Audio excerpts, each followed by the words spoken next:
আজি দুপৰীয়া কি ৰান্ধো কি নাৰান্ধো ভাবি থাকোঁতে অফিচৰ পৰা আহিলে সোনকালে আৰু ক'লে অলপমান লোকেল চিকেনৰ কাৰী দি ভাত খাওঁ কাৰণ ছোৱালীৰো এইকেইদিন বৰ হেক্টিক চলি আছে বৰষুণ তাতে কিবা কিবি অলপ স্কুলৰ প্ৰজেক্ট হওক এক্টিভিটিজ এক্সিবিশ্যন বহুত কিবা এটা কামত মানে অলপ টাইম দিলে গা চা বেয়া হৈ গ'ল সেইকাৰণে ভাবিছোঁ অকণমান আমাৰ ঘৰখনত মানে যদি বহুত ভাগৰ লাগিছে বেয়া লাগিছে চাহ খোৱা আৰু নহ'লে মুৰ্গী মাংস জোল খোৱা এই দুটা বস্তু কমন বস্তু গা বেয়া লাগিছে কিবা চাহ একাপ খাই দিয়া অকণমান গাটো বেয়া লাগিছে বিষাইছে অকণমান মুৰ্গী জোল খোৱা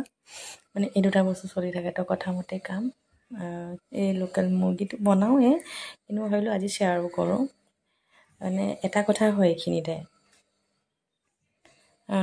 তাৰ আগতে মই বাচন বৰ্তনখিনি ধুলোঁ দেই তাৰপাছত মাংসখিনি একদম ভালকৈ নিজে নোধোৱালৈকে মোৰ মানে সেইটো এটা মোৰ অকণ মনৰ কিছুমান বেমাৰো আছে বাৰু অকণমান এই চিকচাক শব্দটো খাটে বাৰু মাংস মাছ এনেকুৱা নিজে চকুৰে নোধোৱালৈকে খাটে মই বাহিৰত অকণমান কিছুমান বস্তু খাবলৈ নোৱাৰোঁ সেইটো মোৰ মানসিকভাৱে মই দুৰ্বল দেই এইটো মই কাকো মানে ঘিণ কৰি নহয় মই মানসিকভাৱে দুৰ্বল মানে নোৱাৰোঁ কমন টয়লেট বা এনেকুৱা ধৰণৰ ইউজ কৰিব আজিকালি অকণমান দিগদাৰ লাগে নাজানো সেই ঘিণ ভাৱটো কেলৈ আহিলে অকলশৰীয়াকৈ থকা মানুহৰ কাৰণে নেকি চাগে আৰু তাৰপিছতে মই মানে মাংসখিনি সদায় এনেকৈ দুভাগ কৰি ৰাখোঁ কাৰণ দুপৰীয়াৰ সাঁজটো সদায় কাৰী একদম মছলা অলপমান ৰেড কালাৰ নোহোৱালৈকে ছোৱালীয়ে ভাতকেইটা নুচুব সেইকাৰণে এটা বুদ্ধি কৰিলোঁ অকণমান মছলা কাৰী বনাম বাট আমি অসমীয়া মানুহে যেনেকৈ মুৰ্গীৰ মাংসকণ জোলকণ খাওঁ তেনেকৈয়ে বনাম প্ৰচেছটো সেইটোৱে অকণমান ৰেড চিলি পাউডাৰ দি কিনে ৰঙা কৰি দিম আৰু বাকী তাইৰ কাৰণে মই সেই এবাতি বেলেগকৈ ৰাখিছোঁ ৰাতি একদম অকল জালুক দি কাৰী বনাই খুৱাম মানে মুৰ্গী মাংস জোলকণ খুৱাম আৰু চ' বুদ্ধি সেইটোৱে আৰু প্ৰথমবাৰ অকণমান মছলা টাইপতে দিম আৰু ৰাতিলৈ তাইক অকল মুৰ্গী মাংস জোল তো কথামতে কাম এয়া বনালোঁ আৰু সদায় মই তেল মাৰোঁতে কেইটামান গোটা জিৰা দি দিওঁ মুৰ্গী মাংস জোলকণ মোৰ ভাল পাওঁ এনেকৈ কিন্তু মই ইহঁতে গোটা মছলা মানে গৰম মছলাটো অলপ বেয়া পায় সেইকাৰণে স্কিপ কৰোঁ সেইটো বস্তু গোন্ধটো বেয়া পায় নে কি বেয়া পায় নাজানো অৱশ্যে ময়ো বৰ আজিকালি ভাল নাপাওঁ কিন্তু প্ৰব্লেম নাই বাৰু দিলে কিন্তু ইহঁতে মানে বহুত বেয়া পায় সেইকাৰণে পিঁয়াজ সৰহকৈ দি পিঁয়াজ মই মাংসখিনি আগতে মঠিও ৰাখিছোঁ মানে মেৰিনেট কৰি ৰাখিছোঁ অলপ সময় মছলা মিট মছলা আৰু জিৰা ধনিয়া ৰেড চিলি পাউডাৰ নিমখ হালধি সানি আৰু গোটা পিঁয়াজ এটা কাটি দিলোঁ ডাঙৰ চাই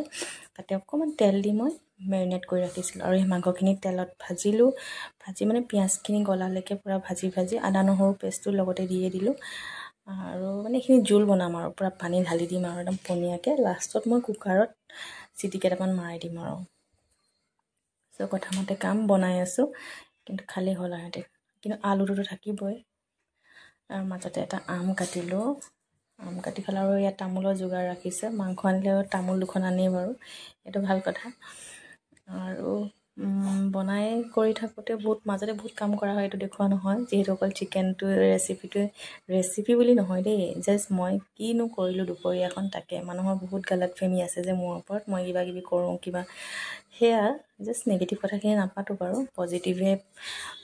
পজিটিভভাৱে আগবাঢ়োঁ সদায় কেতিয়াও খুচৰি নকৰোঁ লোকৰ দুখ গুণ মোৰ দুখ মোৰ কষ্ট মোৰ লগত মই ডিল কৰিম হয়নে বাকী আপোনালোকক নিদিওঁ আপোনালোকক সদায় পজিটিভ কথাই ক'ম ভালে থাকক সকলো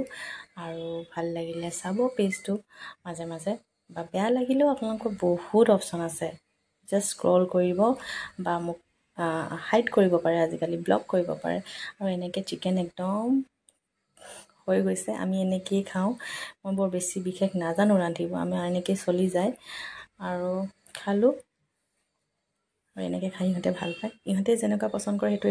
সেই ৰুচিমতে বনাওঁ বাকী মছলাদাৰ চিকেন হ'লেতো আৰু গ্ৰেভিয়ে চেভিয়ে বহুত ধুনীয়া হয় কিন্তু আমি এনেকৈয়ে খাওঁ চিম্পলকৈ আৰু তাই ভাতকেইটা খালে যেনিবা